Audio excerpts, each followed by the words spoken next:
गण गणपतये नमः। आज बुधवार के दिन आप सुनिए श्री गणेश भगवान की कथाएं और साथ में सुनेंगे धन संपत्ति प्रदान करने वाली, बरकत देने वाली माता अन्नपूर्णा की कथा। तो इन सभी कथाओं को आप श्रद्धा और भक्ति के साथ पूरा अवश्य सुनिएगा। प्रेम से बोलिए श्री गणेश जी भगवान की जय। बहुत समय पहले की बात है, एक गांव में एक भाई बहन रहते थे। भाई बहुत ही गरीब था पर उसकी बहन बहुत ही पैसे वाली थी। जब बहन की ननद का विवाह था तब बहन ने ना तो अपने भाई को विवाह में आने का निमंत्रण भेजा और ना ही कोई चिट्ठी भेजी। भाई को जब बाहर वालों से यह पता चला कि उसकी बहन की ननद का विवाह है तब उसने यह बात अपने गांव वालों को बताई। तब गांव वालों ने अपनी पहल से चुनरी, बिछिया, चूड़ी और साड़ी जैसा जिनसे मन पड़ा कन्या के लिए दिया। अब भाई सारा सामान लेकर बहन के घर पहुंचा। बहन के घर जाने पर बहन की देवरानी बोली, भाभी जी आपके भाई आए हैं। तब बहन ने पूछा, कैसे आए हैं और क्या पहना है? तब देवरानी बोली, पैदल आए हैं, फटी पगड़ी फटी धोती पहने हैं। तो बहन कहने लगी, मेरे ससुर हवेली के सामने दुकान में बैठे हैं, मुझे शर्म आती है। भाई को बोलो कि पीछे के दरवाजे से आए। भाई के आते ही बहन ने भाई को एक कमरे में बंद कर बाहर से ताला लगा दिया। एक तरफ कन्या का विवाह हो रहा था, गाजे बाजे बज रहे थे, अतिथियों को भोजन कराया जा रहा था और वहाँ दूसरी तरफ कोई भी भाई को पानी तक पूछने वाला नहीं था। तभी भांजी की बहू को दया आई और उसने दरवाजा खोल दिया। दरवाजा खुलते ही भाई वहां से भागा। 2 दिन से भूखे प्यासे रहने के कारण भाई को चक्कर आने लगे। रास्ते में गणेश जी का मंदिर था, वहां जाकर वह गिर गया और रोते रोते गणेश भगवान जी को अपनी व्यथा सुनाई और बोला, हे गणेश जी महाराज, आज मेरी गरीबी के कारण मेरी सगी बहन ने मुझे धिक्कार दिया। घर जाने पर जब मेरी पत्नी, मेरे बच्चे मुझसे यह पूछेंगे कि विवाह से क्या मिठाई लेकर आए हो तो मैं क्या जवाब दूंगा? तब गणेश जी को उस पर दया आ गई। गणेश जी बोले, मेरे बगीचे से ककड़ी और तरबूज तोड़ कर ले जा। तब भाई ने ककड़ी और तरबूज से अपना झोला भर लिया और अपने घर की ओर चल दिया। घर पहुंचते ही बच्चों ने पूछा, पिताजी बुआ के यहाँ से हम लोगों के लिए क्या लाए हो? झोला खोलते ही छोटे तरबूज सोने की गेंद में बदल गए और बाकी तरबूज काटने से उसमें से हीरे मोती निकले। तब पत्नी बोली, आप बहन के घर से इतना सब कुछ क्यों लाए?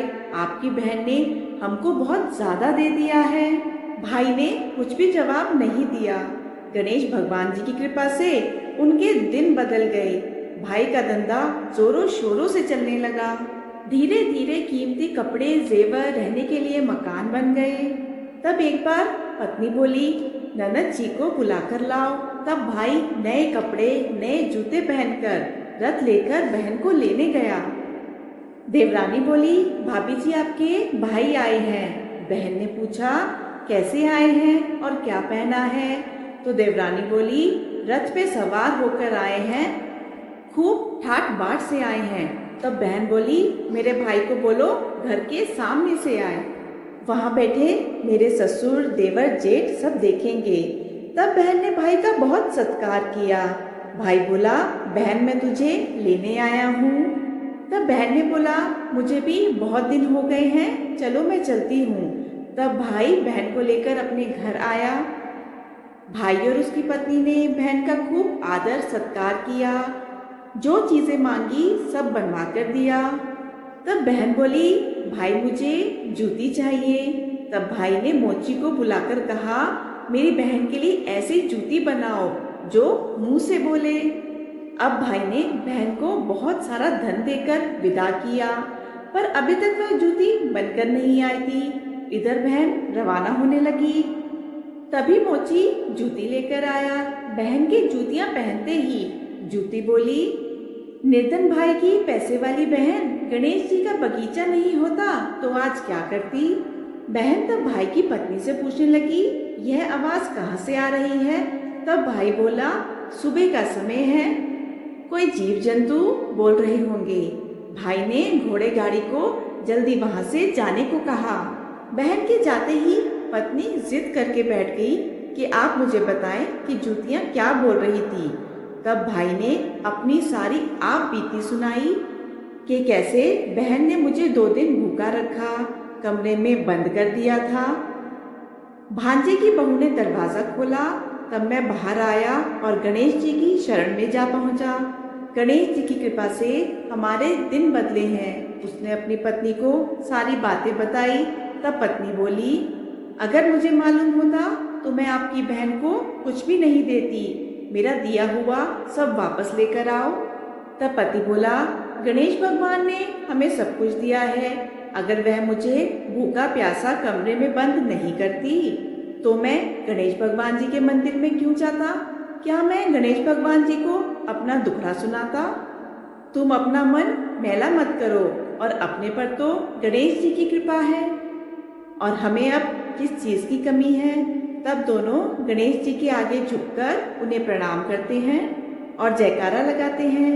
हे गणेश जी महाराज, जैसी कृपा आपने गरीब भाई पर करी, वैसे ही अपने सभी भक्तों पर अपनी कृपा बनाए रखना। तो प्रेम से बोलिए श्री गणेश जी महाराज की जय हो। आप सुनते हैं श्री गणेश भगवान जी की एक और पौराणिक कथा।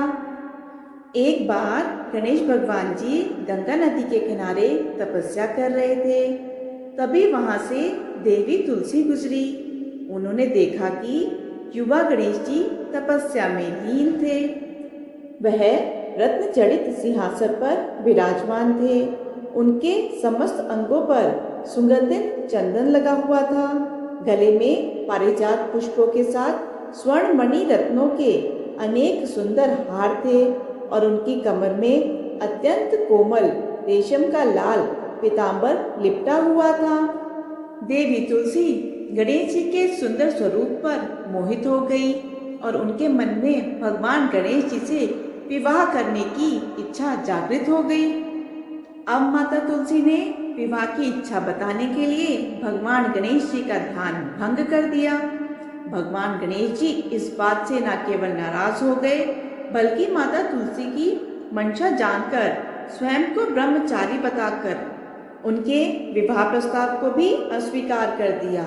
विवाह प्रस्ताव ठुकराने पर तुलसी जी नाराज हो गई और उन्होंने गणेश जी को श्राप दिया कि उनके एक नहीं बल्कि 2 विवाह होंगे।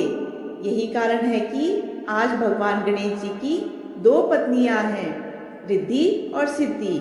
लेकिन तुलसी माता के श्राप देने पर गणेश जी गुस्सा हो गए और उन्होंने भी तुलसी माता को श्राप दे दिया कि तुम्हारा विवाह एक असुर से होगा। एक राक्षस की पत्नी होने का श्राप सुनकर माता तुलसी डर गई और उन्होंने तुरंत गणेश जी से माफी मांगी। तब गणेश जी ने तुलसी से कहा कि तुम्हारा विवाह शंखचूड़ राक्षस से होगा। शंखचूड़ दैत्यराज दंभ का पुत्र था। दंभ ने भगवान विष्णु की तपस्या करके तीनों लोकों के लिए अजय और महापराक्रमी पुत्र के रूप में शंखचूड़ को मांगा था। बाद में शंखचूड़ ने भगवान ब्रह्मा की आज्ञा का पालन करते हुए माता तुलसी से विवाह किया। गणेश भगवान जी ने माता तुलसी से यह भी कहा था कि तुम भगवान विष्णु को प्रिय होने के साथ ही कलयुग में मोक्ष देने वाली होगी। पौधे के रूप में पूजनीय होगी, लेकिन मेरी पूजा में तुम्हारा प्रयोग नहीं होगा। भगवान विष्णु को माता तुलसी अत्यंत प्रिय हैं, तो तुलसी के बिना उनकी पूजा अधूरी मानी जाती है। लेकिन मान्यता यह भी है कि तब से ही भगवान श्री गणेश जी की पूजा में तुलसी चढ़ाना वर्जित माना गया है। सभी भक्तजन मिलकर बोले श्री गणेश भगवान की जय, माता तुलसी की जय। आइए अब सुनते हैं गणेश जी की पूजा पाठ में सुनी जाने वाली एक पौराणिक कथा। एक गांव में एक सेठ और सेठानी रहा करते थे। वह बहुत ही धार्मिक प्रवृत्ति के थे और वह गणेश जी के अनन्य भक्त थे। वह दोनों बिना चूके हर बुधवार को गणेश जी का व्रत रखते थे और शाम को ब्राह्मणों को भोजन कराने के बाद अपना व्रत खोला करते थे। सेठ जी का काफी बड़ा परिवार था।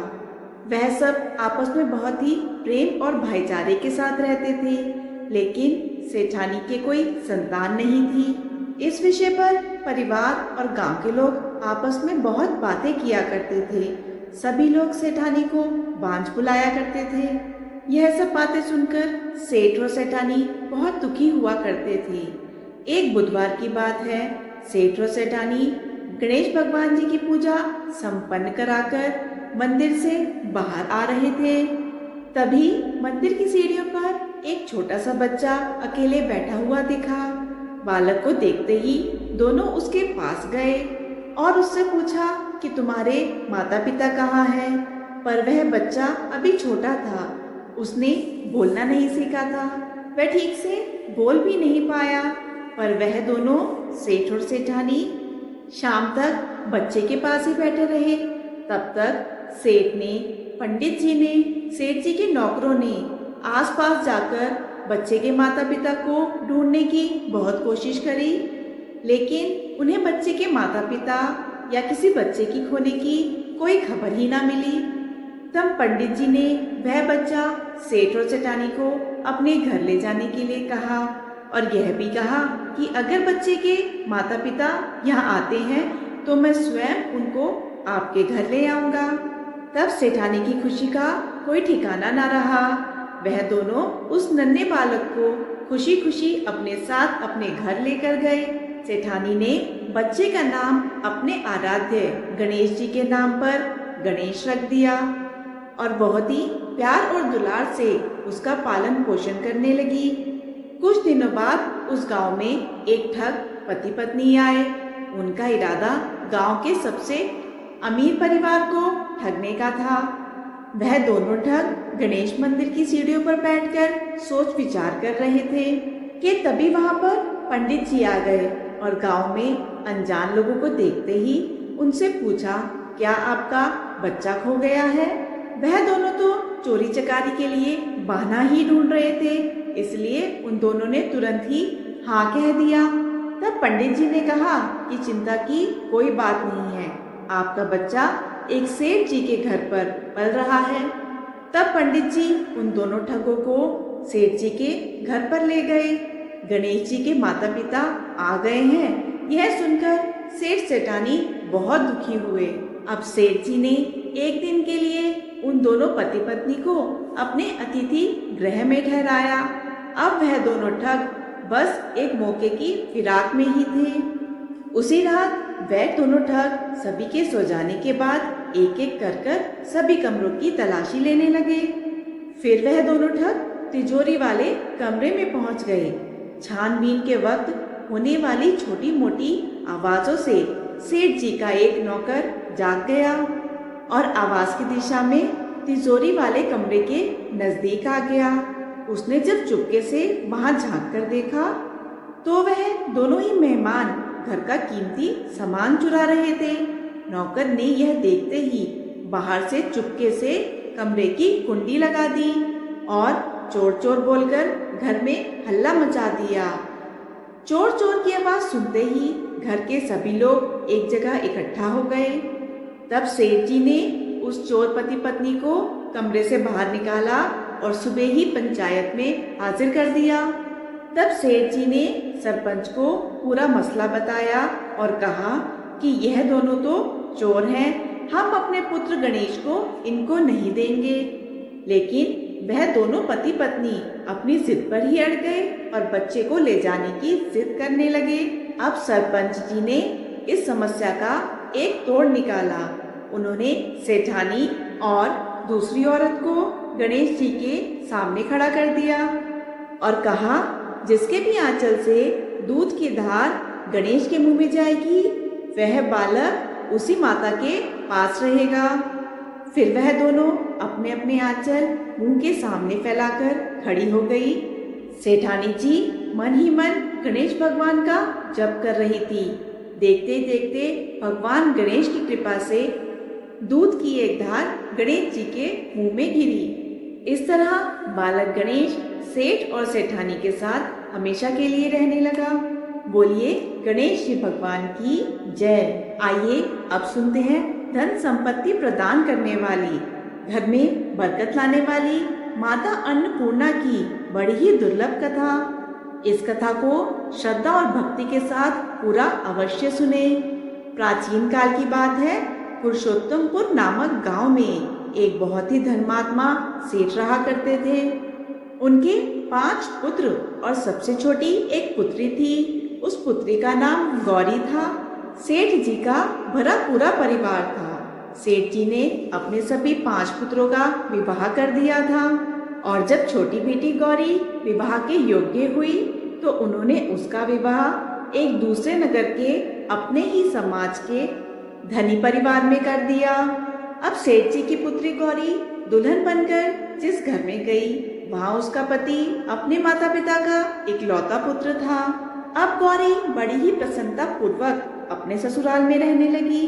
गौरी बड़ी ही सदाचार, गुणवान और रूपवती थी।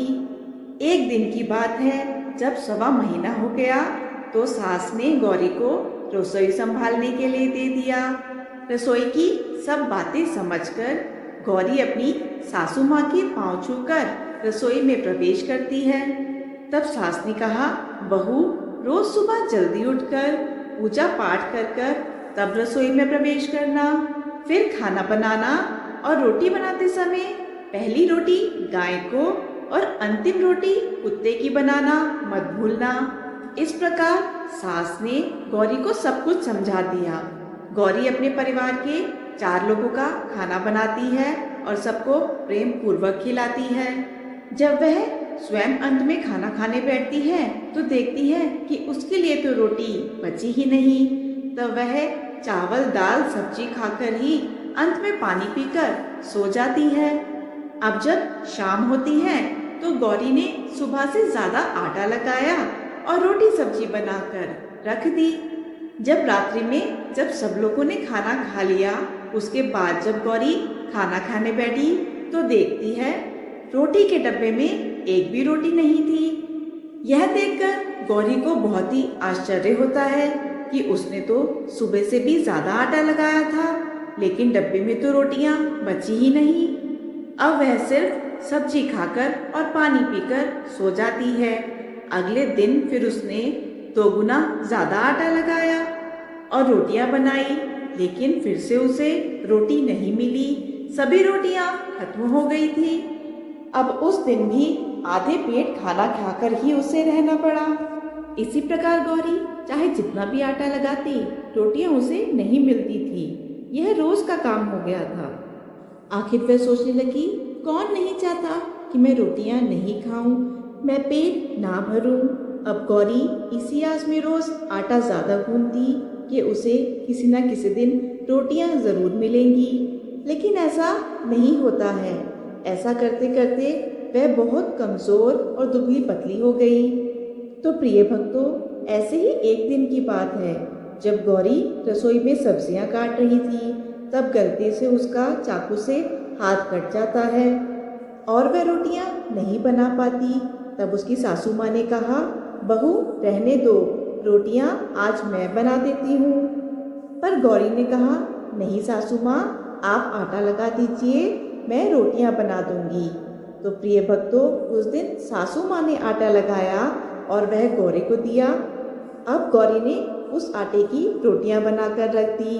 रात के समय जब सब सदस्य खाना खा लेते हैं और खाना खाकर चले जाते हैं, तब बारी आती है गौरी की। वह बहुत ही दुखी मन से खाना खाने बैठती है और सोचती है, आज तो सासू माँ ने आटा गूंदा है और वह भी बहुत कम।